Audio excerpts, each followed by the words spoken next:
Hello, Aimee here, back with another video. I'm going to show you how to make the best tasting kale ever. My 7-year-old loves kale and she asks for it by name. She asks me to cook it all the time. If a 7-year-old can ask for kale, that tells you everything you need to know. Keep on watching. These are the ingredients that you are going to need. You're going to need fresh kale.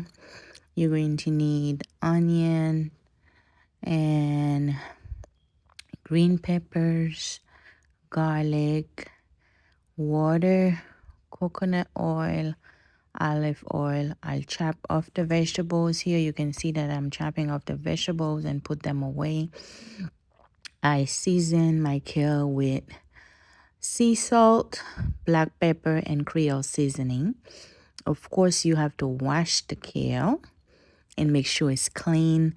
I am chopping it off. You can buy the bags of kale from any grocery store or any farmer's market.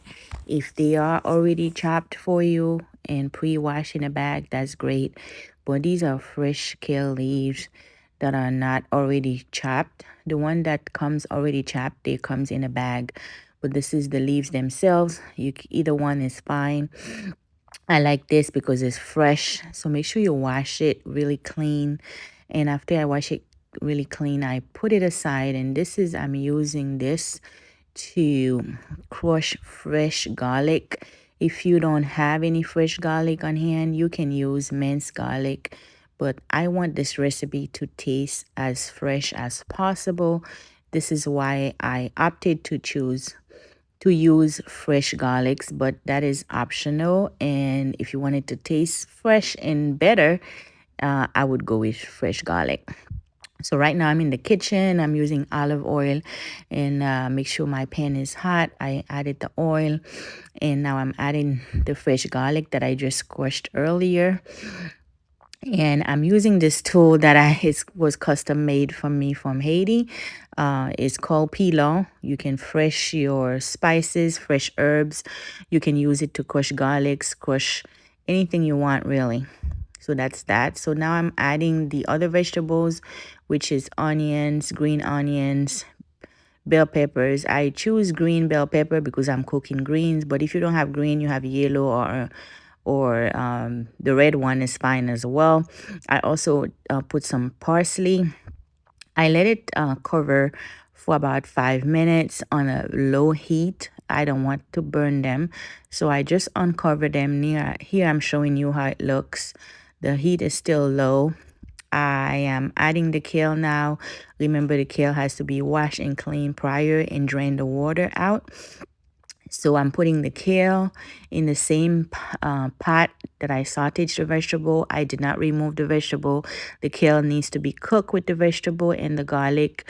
That's what makes it taste really good and it's really fragrant when it comes out. I am not adding any spices at this time. The kale takes a while to cook. I'm adding water. I'm using water bottle. You can use water from the tap. It really doesn't matter. So it's like 3/4 of the water bottle is a 16-ounce water bottle. So now I'm covering it up. I let it simmer on low for about 20 minutes. Now I just uncovered it. I like it well done. If you like it a little crunchy, you could put it for 15 minutes. Now the water, it's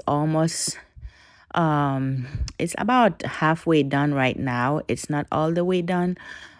So I'm just checking to see how it looks and really turn it and make sure it's well mixed with the rest of the vegetables. I am going to cover it up again to let it finish cooking. And when it's cooked, finish. Now I'm covering it up, right? When it's finished, almost done cooking, that's when I'm adding the seasoning. I'm putting sea salt. My daughter came to help me with something in the kitchen. So you can see her in the background. I'm adding sea salt and I am adding the black pepper. This is the Creole seasoning that I use. You can use complete seasoning or you can use any other seasoning that you want. Make sure you don't put too much because you don't want your kale to be too salty. And my family and I, we're trying to cut back on salt so we don't put a lot of seasoning. My daughter is putting fresh squeezed lime juice in there. This is optional. You don't have to. If you want to put lemon juice, you can, but I like to use lime. This is another optional ingredient to use, coconut oil. I'm putting about 2 tablespoons of coconut oil. The kale is ready. The coconut oil, if you don't like coconut flavor or you don't like coconuts, period, don't use that. But my family and I, we love coconut because I'm from the Caribbean, of course. I grew up eating coconut. So I love the taste. And it makes your kale taste so much better. But again, this is optional. It's not a must. And my kale is ready. I don't like it for all the water to drain. I like to have some liquid left over. You can see that the kale is ready, but there's a tiny bit of liquid at the bottom of the pot. This is how I like it. If you want for all the water to evaporate, you let it stay uncovered and wait until all the water evaporates, then you can plate it. Now you could see that I plated it. You see how it looks. We had it with rice and peas. We also had baked chicken, drumstick, and I plated this for my daughter. Now for the taste test. How is the kale? Yummy.